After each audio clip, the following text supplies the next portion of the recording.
One more question from the capacitance. The question says that the potential difference between the plates of parallel plate capacitor is 200. हमको सबसे पहले potential difference given है. The area of each plate 100 centimetre square. देखिए centimetre square जब भी मुझे मिलेगा area तो हम उसे मीटर स्क्वायर में कन्वर्ट करेंगे. उसके लिए क्या कर मल्टीप्लाई करते हैं बताओ भाई, 10⁻⁴ से. तो ये बन गया हमारा डिस्टेंस. जो सेपरेशन है वो 1 मिलीमीटर है, मिलीमीटर डाना है तो 10⁻³ से मल्टीप्लाई कर दिया. कह रहा है अब चार्ज फाइंड करिए. क्वेश्चन हमसे क्या कर रहा है देखो, then calculate the charge taken by the capacitor. First part में आपको चार्ज फाइंड करना है जब एयर है तब. फिर उसी के आगे कंटिन्यूअस कह रहा है if there is medium of dielectric constant 2.5. जब 2.5 का मीडियम डाल दिया गया है बिटवीन द प्लेट्स तब फिर से निकालो नया पोटेंशियल. इसको V डैश नाम दे दिया मैंने. हमें दोबारा बाद में सेकंड पार्ट में V डैश निकालना है लेकिन चार्ज वही रहेगा, चार्ज की वैल्यू नहीं चेंज होगी. तो पहले फर्स्ट पार्ट की बात करते हैं. सबसे पहला पार्ट हमसे चार्ज की कैलकुलेशन मांग रहा है. तो वैसे कैपेसिटर वाले चैप्टर में हमने चार्ज का एक फार्मूला सिखाया आपको, Q = CV. सिखाया कि नहीं सिखाया बताओ. यहाँ एयर कैपेसिटर है पहले पार्ट में. पहले पार्ट में एयर कैपेसिटर है तो सीधा हो गया A/0/d इंटू में V. अब इन सब की वैल्यूज आपके पास है ऑलरेडी. एरिया हमारे पास है 100 और 10⁻⁴. अब साइलेंट हम लोग ऑलरेडी जानते हैं 8.85 10⁻⁻12. वोल्टेज हमें 200 गिवन है. इसके बाद अपान में हमारा स्मॉल डी आ जाएगा, वो है 1 × 10⁻³ सिंप्लीफाई करना बचा आपका. आप एक काम करो 2 डिजिट पे डेसिमल इसको रिमूव कर दो तो नीचे क्या होगा 100.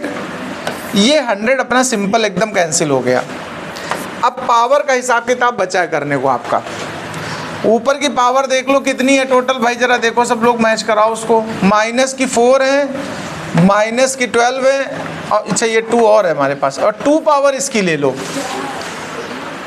प्लस की 2 ये, और ये ऊपर जा करके प्लस की 3 बनेगी. 3 और 2 5 प्लस की हो गई, और 12 और 4 16 माइनस की हो गई. 16 में से 5 कम कर दो तो कितना बचा, -11 बचा. इसको मल्टीप्लाई कर दो भाई. देखो 2 5 जा 10, 2 8 जा 16 और 1 17, फिर 17 और 10⁻⁻11 है. आप ऐसे भी लीव कर सकते हो या A1 2 3 डिजिट जहाँ डेसिमल लगा दो तो हो जाएगा 1.77. तो 3 डिजिट इसके कम हो जाएंगे तो माइनस का 8 बचेगा. हम ऐसे एक तो छोड़ सकते हैं, ये सीधा सीधा कूलम्ब में आया. आप चाहो तो इसको माइक्रो कूलम्ब में भी कन्वर्ट कर सकते हो. यहाँ -6 हटा दो, उसको माइक्रो कर देंगे, बचेगी कितनी -2 डिजिट और ऊपर शिफ्ट कर दीजिए इसको तो वो माइक्रो में आएगा. फिलहाल जैसा भी होगा, फिलहाल हमने ऐसे आंसर इसको लीव किया. ये फर्स्ट पार्ट हमारा हो गया है. हमें सेकेंड पार्ट में कहा जब डाइलेक्ट्रिक यूज कर दिया जाए तो न्यू वोल्टेज बताइए. क्या बताना है, न्यू वोल्टेज. चार्ज वही रहेगा देखो, तो बिना डाइलेक्ट्रिक के अगर हम फार्मूला लिखते हैं तो ध्यान रखना Q = CV होता है, तो इसको हमने C0V लिख दिया. ये चार्ज बदला ही नहीं है तो चार्ज पे सिंबल नहीं चेंज किया, और कैपेसिटी क्या ले ली C0, अब वोल्टेज क्या ले लिया V. अच्छा अगला जो हम लोगे तो C और इसको V डैश कह दीजिए आप, नया वोल्टेज जो फाइंड करना मुझे. अब आप इन दोनों को सिंप्लीफाई करिए. ये तो कैंसिल हो गया देखो सीधा सीधा आपस में. तो कुल मिला के मैं कह सकते हैं CV डैश = क्या बना C0V. बना कि नहीं बना बताओ. हम अगर V डैश निकालने चले थे तो हमें C0/C × V पता होना चाहिए. और C0/C क्या होता किसी को याद है, C/C0 K होता है. C = KC0 ऐसे कह दो. देखो C = क्या होता है KC0, ऐसे भी तो कह सकते हो.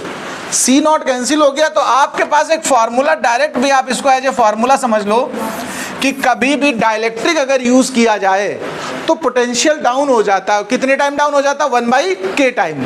यहाँ के जो भी तुमने यूज किया है, क्या यूज किया गया बताओ के इस क्वेश्चन में? 2.5। तो जो न्यू वोल्टेज आएगा वो पुराने वोल्टेज में के की वैल्यू को डिवाइड करके आएगा।